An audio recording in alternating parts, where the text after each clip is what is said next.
DSB Digital, haki na ukweli. Akiwa kwenye ziara yake kule Saudi Arabia, Donald Trump alisimama mbele ya hadhara ya watu katika kile kitu kinachofahamika kama Saudi Arabia America Summit na kusema kuwa Marekani imeamua kuipa nafasi Syria na kuondoa vikwazo vyote kwa Syria, kuipa njia iweze kukua. Na kusalimu, assalamu alaikum, amani iwe nawe popote ulipo. Bila shaka wewe ni mzima wa afya. Baada ya hii sura yangu kutokea hapa kwa muda kidogo, nimekuja tena tuzungumze kwa sababu kuna vingi vya kuzungumza. Mara kadhaa umenisikiliza hapa kwenye katika uchambuzi wangu tu bila kuniona live kama hivi. Nimekuja tuzungumze, lakini kabla ya kuzungumza ngoja niweke tangazo kidogo hapa ili tuzungumze vizuri. Hili ni tangazo langu binafsi na naomba kidogo nivumilie kwa sababu linanihusu, ili niweze kukaa hapa na wewe kwa ubora zaidi. Nina eneo langu liko Kibaha. Elewa, eneo langu liko Kibaha. Kwa mtu ambaye ana uhitaji wa eneo kwa ajili ya matumizi labda ya kuweka kituo cha mafuta, kwa ajili ya shule, kwa ajili ya yard ya magari, kuhifadhi magari, eneo lolote, kiwanda, eneo lolote, yani kuwa unahitaji eneo la barabarani, mimi ninalo, ambalo lina ukubwa wa square mita 16900 kama 4.2 acre, yani kama 4.2 hivi. Liko kilomita 41 kutoka Ubungo, eneo la Misugusugu. Mkono wa kulia, kama unakwenda Morogoro itakuwa upande wa kulia. Kama unatoka Morogoro kurudi Dar es Salaam inakuwa upande wako wa kushoto. Ni eneo ambalo lina hati kamili kabisa na ninalipia kila mwaka. Halina mgogoro wote wa ardhi. Sio eneo lina mgogoro wa mirathi, hakuna. Miliki ni mmoja. Halina mkopo benki. Ni eneo hasa na hati yake ni hati ya kibiashara. Kwa wewe ambaye unahitaji eneo hili kwa sababu matumizi tulibadili, kwa hiyo kwa wewe ambaye unahitaji hili eneo tuwasiliane. Ninaliuza na bei yangu nimeshusha $950,000 na kuachia, na mazungumzo yapo. $950,000, lakini mazungumzo yapo, unaweza kuja tukazungumza. Kwa wewe ambaye unahitaji eneo, upiti kwa dalali yoyote, unakuja moja kwa moja kwangu. Na wewe ambaye unahisi unaye mteja, mlete mimi, tutazungumza na wewe percent zako na zitakufikia bila shida yoyote. Sorry kwa kutumia hizi dakika zenu kwa kuweka tangazo langu hili, kwa sababu baada ya hiyo nitaboresha zaidi uwezo wangu hapa. Baada ya kukamilisha hayo, nitaboresha na uwezo kupata vitu vilivyo bora zaidi kupitia hapo. Nataka kuzungumza kwenye ile niliyoanza anwani yangu kuwa Syria, Trump alisema wameiondolea vikwazo. Lakini nafahamu ufahamu behind the scene ya kile kinachoendelea kwenye tangazo la Trump, ambalo alimsifia sana Mohammed bin Salman kuwa ni kwa sababu ya huyu kijana shupavu. Mimi nampenda sana MBS Mohammed bin Salman, kuwa kwa sababu yake tumeamua kuiondolea Syria vikwazo na tunaipa nafasi ya pili iweze kukua. Sasa kilichotokea baada ya pale ni kuwa Syria aliambiwa ni kweli tunakuondolea vikwazo, lakini hatukuondolei vikwazo kama alivyotamka Trump kuwa tutakuondolea vikwazo. Syria alivyopewa kabrasha ya utaratibu wa kuondolea vikwazo, ndani yake kumeambatanishwa na mkataba wa Abraham Accord. Mnaufahamu?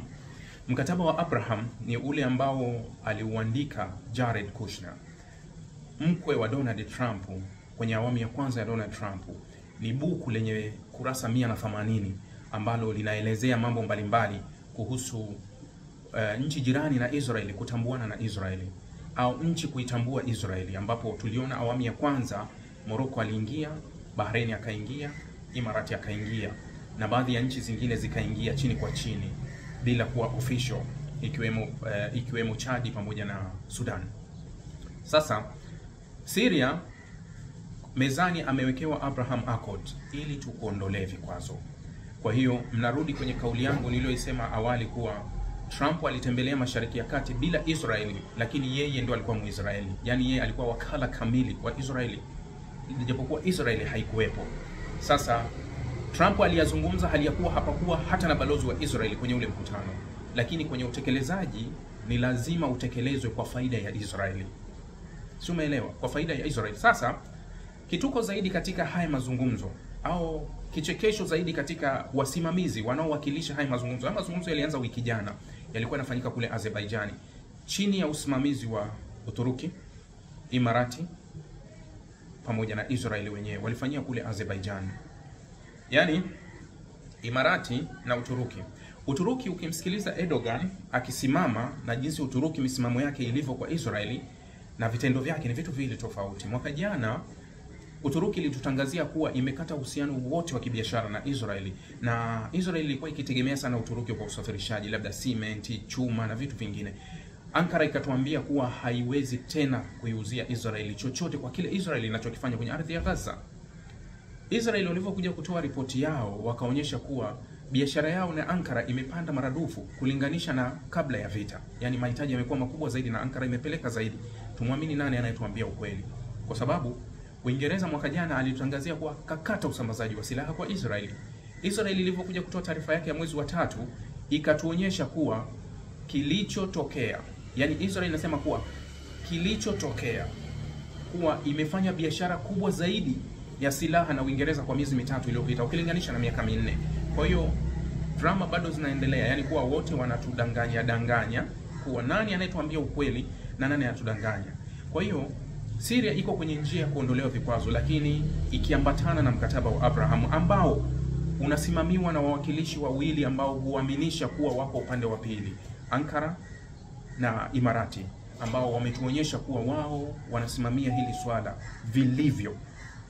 Sasa kituko ni kuwa wakati hawa mawakala ambao wanaingiliana kwa maeneo asili, dini yao, wanaingiliana zaidi na watu wa Gaza, unakutana na mzungu mmoja, nchi iko mbali kule magharibi, Hispania wiki jana ameitisha mkutano wa nchi za kizungu na nchi za Kiarabu zikutane kwake kwa ajili ya kujadili kuhusu uwezekano wa usitishaji wa vita kule Gaza, kwa sababu anaona kuwa imekuwa too much, imevuka mstari. Yani ninachotaka kuonyesha kuwa ndugu wa Gaza wao wako bize kumsaidia Israeli, aweze Israeli kutambulika, aweze Israeli kusimama, aweze kusema kila kitu. Wale ndugu wa Israeli ambao ni Western wako bize kuhakikisha kuwa Israeli anadhibitiwa kwa kile anachokifanya. Sio, umeelewa? Yani iko up and down. Hispania anawaita Waarabu wote, jamani njoni hapa. Zilienda zaidi ya nchi 20. Lazima Israeli aache hiki anachokifanya. Kurusha mabomu, lazima aruhusu misaada, lazima hivi. Wakati huo unaona kuwa Sweden nayo imezungumza hivyo. Lakini kuna tishio la Canada, Ujerumani na Uingereza kuiwekea vikwazo Israeli. Licha kuwa inawezekana ni maneno zaidi, lakini hawa wanazungumza hata maneno, yani kuonyesha kama kumtisha. Lakini kuna wengine huku hata hayo maneno hawazungumzi, ambao ni ndugu zao kabisa wa karibu, yani hawataki kuzungumza chochote kuhusu maneno. Kwa hiyo hivi sasa kuna process inayoendelea ya kuitambua Israel kupitia kwa Syria na chini ya uwakala wa Imarati pamoja na Uturuki. Hicho ndio kinachoendelea. Wakati upande wa pili Hispania anawaita wengine tujaribu kumaliza hili. Israeli imeitishia Uingereza na Ufaransa kuwa itaongeza ukaliaji wake wa West Bank kama Uingereza na Ufaransa zina nia za kuitambua Palestina mwezi wa Juni kwenye mkutano wa New York utaofanyika, kwa sababu hii taarifa imekuwepo. Fikiria kuwa hawa huku wanaweka shinikizo kiasi licha ya kuwa usaidizi wao uko moja kwa moja. Wakati Uingereza wiki jana ilitangaza kuwa imekata rasmi mazungumzo yote ya kibiashara na Israeli, rasmi yote mazungumzo ya kibiashara. Wakati taarifa hiyo inatoka, siku ya pili Uingereza taarifa zinatoka kuwa ndege za kijasusi za Uingereza zimesafiri kutoka Cyprus kwenda Gaza kuendelea kufanya ujasusi wao na kutoa taarifa kwa Israeli. Yani upande wa pili wanaongea kingine, upande mwingine wanaongea kitu kingine. Sio, umeelewa? Yani huku wanaongea hiki, huku wanaongea hiki. Sasa vita ya Gaza ni ngumu. Na ugumu wa vita yoyote unaopigana na mtu yoyote, ikiwa ndugu zake unayepigana naye wanakusapoti, utaona kuwa huyu hata ndugu zake hawamtaki, Kwa hiyo wewe utachukua hatua kali zaidi, lakini kama utahofia kuwa ndugu zake wanaweza wakareact kwangu mimi, nadhani utachukua hatua fulani, utakuwa una hofu, unaingia kwa sababu na wahofia labda ndugu zake wanakuja. Lakini kama ndugu zake wanakuambia sisi alishatushinda, wewe mfanye unavyotaka, ukichukua kamfunge gerezani, wewe utakuwa na confidence kubwa sana ya kwenda mbele na kuhakikisha kuwa unaenda kutimiza unaloliendelea. Kwa hiyo nimetaka kuzungumza jambo moja tu kuhusu Syria, kuwa Syria imeambiwa ili iondolewe vikwazo vyake kwa vitendo ni lazima ianzishe uhusiano na Israeli. Na kama unavyofahamu kuwa niliwahi kukuambia kuwa rais wa Syria wa sasa Ahmed al-Sharaa toka akiwa Mohamed al-Jolani, hili ni zao lililopikwa kutoka kwenye vita za Iraq. Unajua alitekwa au alikamatwa na Marekani mwaka 2005 kule Iraq, akashikiliwa kwa miaka 6 kabla ya kuja kuachiliwa kwake. Toka alivyoachiliwa 2011 akaanzisha kundi linaitwa Nusrat Front ambalo lilikuwa linaungana na ISIS au Al-Qaeda, pia walikuwa na uhusiano. Sasa miaka 5 au miaka 6 ambayo Marekani alimshikilia, baada tu ya kumwachia ndio akaunda Nusrat Front. Utajiuliza wewe mwenyewe kuwa miaka 6 alishikiliwa, alikuwa anafanya biashara gani? Ikiwa unatoka gerezani tu una mtaji wa kununua silaha, una mtaji wa kulipa wafanyakazi, una mtaji wa magari, una mtaji wa watu. Miaka 5 alikuwa anafundishwa nini? Kwa hiyo hiki kinachotokea kwa Syria sio bahati mbaya. Nachotaka kukuambia kuwa kuwepo kwenye hiyo nafasi Mohamed al-Jolani au Ahmed al-Sharaa kwenye hiyo nafasi ya urais wa Syria sio bahati mbaya. Ni kitu ambacho kilipikwa muda mrefu, kikaandaliwa muda mrefu, na kinachotokea ni utekelezaji. Sasa kinachotokea baada ya Syria kuingia makubaliano ya Abraham, tutaishuhudia Syria ya mfano wa Jordan ambayo haiwezi karusha hata jiwe kwa Israeli, hata kukohoa. Au tutaishuhudia Syria mfano wa Misri ambayo hata iweje hata kukohoa haiwezi. Au tutashuhudia kuwa Syria ikigeuka kuwa Imarati ambayo itajikomba kwa kila kitu kwa Israeli, kila kinachotokea kwa Israeli. Sasa ni aina ya mikataba ambayo huwa inawafunga mikono, midomo, macho, miguu, yani wanakuwa ni useless kabisa kwenye hiyo mikataba. Kwa hiyo ni swala la muda kuiona Syria ikisaini mkataba wa Abraham na kuitambua Israeli. Hawakatai kuitambua Israeli, au sio jambo baya kuitambua Israeli. Waziri wa mambo ya nje wa Jordan kwenye mkutano wa Umoja wa Mataifa mwaka jana, Ayman Safadi, alisema hivi, na mimi niliungana na kauli yake. Anasema kuwa sisi, alikuwa anakusudia kusema kuwa sisi nchi za Kiarabu, yeye akisema kuwa sisi nchi za Kiarabu ikiwemo Jordan, hii ni kauli ya Ayman Safadi, pamoja na nchi za Kiislamu, anasema OIC, nchi 57, tuko tayari kutambua uwepo wa Israeli na sisi wote tuko tayari kuanzisha uhusiano na Israeli. Sasa nyinyi washirika wa Israeli wa magharibi, tunataka muulize Israeli kuwa yuko tayari kuanzisha kutoa uhuru wa Palestina na yuko tayari uwepo na taifa la Palestina.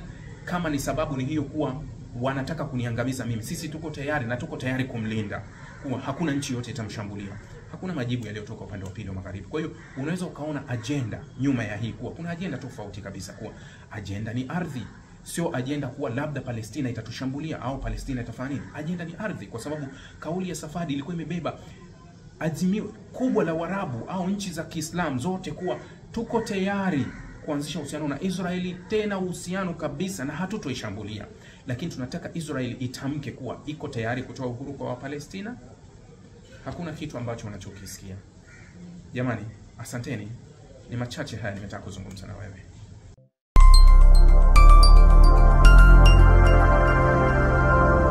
Rahby Digital, haki na ukweli.